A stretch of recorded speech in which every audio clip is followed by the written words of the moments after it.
Hi hello అండి, welcome back to my channel. నేను మీ సంధ్యారెడ్డి. ఈరోజైతే 2 years baby frock cutting and stitching రెండు చూపించడానికి వచ్చాను. దానికోసం ముందుగా మనము ఒకవేళ బార్డర్ ఉన్న క్లాత్ తీసుకుంటే మాత్రం దాన్ని 2 బార్డర్స్ అయితే కట్ చేసుకోవాలి.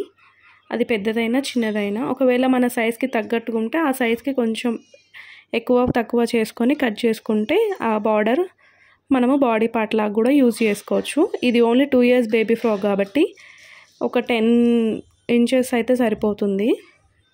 నేను దాని తగ్గట్టుగానే బార్డర్ని కట్ చేసుకున్నాను. ఇది 2 ఇయర్స్ బేబీ ఫ్రాక్ కాబట్టి నేనైతే కరెక్ట్గా బిగ్ బార్డర్ సరిపోతుందని చెప్పేసి కట్ చేసుకున్నానండి. బెడ్త్ వచ్చేసి 11.5, లెంత్ వచ్చేసి 10 ఇంచెస్ పెట్టుకున్నాను. అది ముందుగానే కరెక్ట్గా చూసుకొని కట్ చేసుకున్నాను. ఇప్పుడు దానికి తగ్గట్టుగానే లెంత్ వెడ్త్ మళ్ళీ చెక్ చేసుకొని 2 పార్ట్స్ లాగా కట్ చేసుకుంటున్నానండి. ఎందుకంటే ఫ్రంట్ అండ్ బ్యాక్ రెండు రావాలి కదా, ఆ రెండిటికి సరిపోయేటట్టుగానే చూసుకొని ముందుగానే లెంత్ వెడ్త్ పెట్టేసుకొని 2 పీసెస్ లాగా కట్ చేసుకున్నాను. ఇప్పుడైతే మనము బాటమ్ పార్ట్ కట్ చేసుకుందాము. బాటమ్ పార్ట్కి మనము వెడ్త్ అండ్ లెంత్ రెండు కావాలండి. వెడ్త్ వచ్చేసి 22 ఇంచెస్, లెంత్ వచ్చేసి 14 ఇంచెస్. 2 ఇయర్స్ బేబీకి కరెక్ట్గా సరిపోతుంది.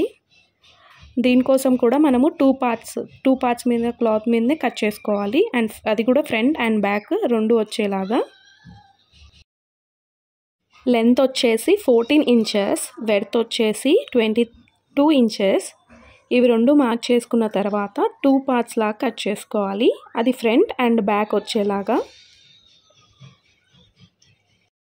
తర్వాత అయితే మనము హ్యాండ్ స్ట్రిప్స్ కట్ చేసుకుందామండి. హ్యాండ్ స్ట్రిప్స్ కూడా 2 రావాలి, లెఫ్ట్ హ్యాండ్ రైట్ కదా.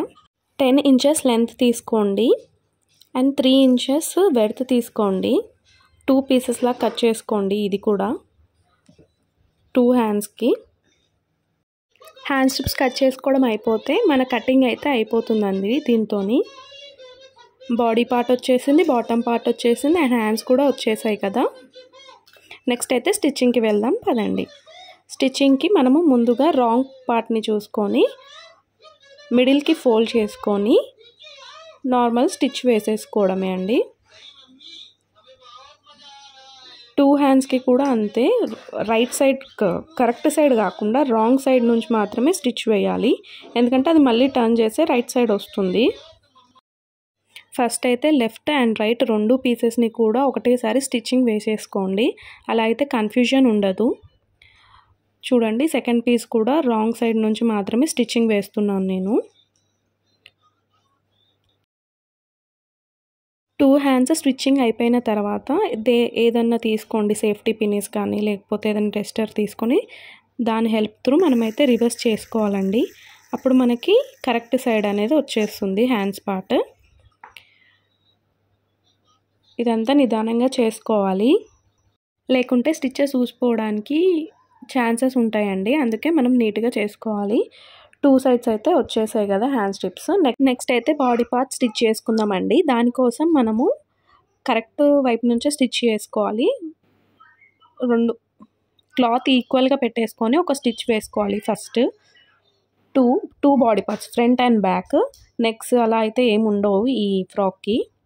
బాడీ పార్ట్స్ 2 కూడా ఇలాగే స్టిచ్ వేసుకోవాలండి. అంటే రాంగ్ సైడ్ కాకుండా కరెక్ట్ సైడ్ పెట్టుకొని మాత్రమే స్టిచ్ వేసుకొని పక్కకు పెట్టేసుకోవాలి. నెక్స్ట్ అయితే మనము బాటమ్ పార్ట్ని స్టిచ్ వేసుకుందాము. దానికోసం ముందుగా మనం మెషిన్ అయితే లూజ్ కుట్టు పెట్టుకోవాలి. దాన్ని కంప్లీట్గా ఒక స్టిచ్ అయితే వేసుకోవాలి. మన బాటమ్ పార్ట్ విడ్త్ వచ్చేసి 22 కదండి.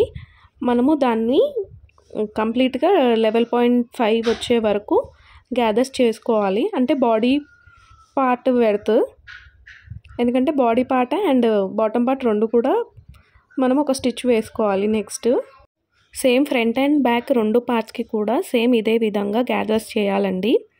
దాని తర్వాత మనము బాడీ పార్ట్ కరెక్ట్ వైపు అండ్ బాటమ్ పార్ట్ కూడా సేమ్ కరెక్ట్ వైపు పెట్టేసి ఒక స్టిచ్ అయితే వేసుకోవాలి. సేమ్ ఫ్రంట్ అండ్ బ్యాక్ రెండింటికి కూడా స్టిచ్చింగ్ కొంచెం కూడా అటు ఇటు వెళ్ళకుండా మనము body part and bottom part రెండు కూడా ఈక్వల్గా పెట్టుకొని 2 sides body front and back రెండు సైడ్స్ కూడా సేమ్ ఇదే విధంగా స్టిచ్ వేసుకోవాలండి. నెక్స్ట్ మనమైతే ఫ్రంట్ అండ్ బ్యాక్ పార్ట్ రెండు కూడా ఈక్వల్గా పెట్టుకొని స్టిచ్చింగ్ వేసుకోవాలండి. Right side and left side రెండు సైడ్లు కూడా స్టిచ్చింగ్ వేసుకోవాలి కింది వరకు. నేను ఈ వీడియోలో అయితే మీకు మెయిన్ పార్ట్కి లైనింగ్ పార్ట్ యాడ్ చేయడం అయితే చూపించలేదండి. అది నార్మల్ యాడింగే కదా, అందరికీ వచ్చేస్తుందని చెప్పేసి. ఒకవేళ మన క్లాత్ విజిబుల్ కానిదైతే మాత్రం డైరెక్ట్ కూడా కుట్టేసుకోవచ్చు. ఇదైతే కనిపిస్తుంది, అందుకే నేనైతే లైనింగ్ కూడా వేసుకోండి, ఎందుకంటే మళ్ళీ ఆ స్టిచ్ ఊసిపోవడానికి అవకాశం ఉంటుంది. ఒక సైడ్ అయిపోగానే ఇంకో సైడ్ కూడా సేమ్ ఇదే విధంగా స్టిచ్ అయితే వేసుకోండి. ఫ్రంట్ అండ్ బ్యాక్ సేమ్ ఈక్వల్గా ఉన్నాయా లేదా చూసుకోండి, ముందైతే చూసుకొని వేయండి. కొంచెం అటు ఇటు అయినా కూడా గలీజ్గా కనిపిస్తుంది. 2 సైడ్స్ జాయిన్ చేయడం అయిపోయిన తర్వాత మనమైతే ఫ్రాక్ కింద వైపున ఫోల్డ్ చేసుకొని ఒక స్టిచ్ వేసుకోవాలండి, ఎందుకంటే అది నీట్ ఫినిషింగ్గా కనిపిస్తుంది. ఫ్రాక్కి ఫినిషింగ్ అయితే నీట్గా వస్తుంది అలా కింద నుంచి అలా స్టిచ్ చేసుకోవడం వల్ల. కంప్లీట్ సర్కిల్గా వేసేసుకోండి ఆ స్టిచ్ అయితే.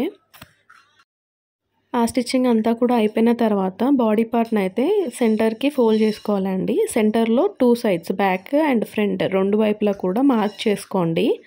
అలా మార్క్ చేసుకున్న తర్వాత లెఫ్ట్ సైడ్ రైట్ సైడ్ రెండు సైడ్ కూడా 2 ఇంచెస్ వదిలేసుకోండి. ఒక్కొక్క మార్క్ అయితే పెట్టుకోండి. మార్క్ చేసుకోవడం అయిపోగానే మనం ఇందాక కుట్టిన హ్యాండ్ స్ట్రిప్స్ అయితే ఉండే కదండి, అవైతే జాయిన్ చేసుకోవాలి. మార్క్ చేసుకున్న దగ్గర మనం ఫస్ట్ స్టిచ్ చేసుకున్న హ్యాండ్ స్ట్రిప్ని అయితే పెట్టేసుకొని కుట్టేసుకోవాలండి. ఒక 2 టైమ్స్ అయితే కుట్టండి, ఉయ్యకుండా ఉంటుంది. ఒక సైడ్ అయిపోయిన తర్వాత ఇంకో సైడ్ కూడా సేమ్ అలాగే స్టిచ్ చేసుకొని ఫ్రంట్ సైడ్ స్టిచ్ చేసుకోండి. కింద సైడ్ స్టిచ్చింగ్ అయిపోగానే పైన సైడ్ సేమ్ అలాగే 2 ఇంచెస్ దగ్గరనే పెట్టేసుకొని ఈక్వల్గా కుట్టండి. ఒక 2 నుంచి 3 వరకు అయితే స్టిచెస్ వేసుకోండి, గట్టిగా ఉంటాయి పిల్లలు ఒకవేళ గుంజినా ఉయ్యకుండా. హ్యాండ్ స్టిచ్చింగ్స్ అయిపోతేనే మనకి ఇప్పుడైతే స్టిచ్చింగ్ అయిపోతుందండి. బాడీ పార్ట్ స్టిచ్చింగ్ అయిపోయింది, బాటమ్ అవి రెండు జాయిన్ చేయడం అయిపోయింది, కంప్లీట్గా స్టిచ్చింగ్ అంతా అయిపోయింది. ఫైనల్లీ ఫ్రాక్ స్టిచ్చింగ్ అయితే అయిపోయిందండి. ఫైనల్ లుక్ అయితే ఇదే. నా ఎక్స్ప్లెనేషన్ అండ్ కటింగ్ స్టిచ్చింగ్ మీకు అర్థమైతే కామెంట్ చేయండి. Thank you for watching. Like and share, subscribe.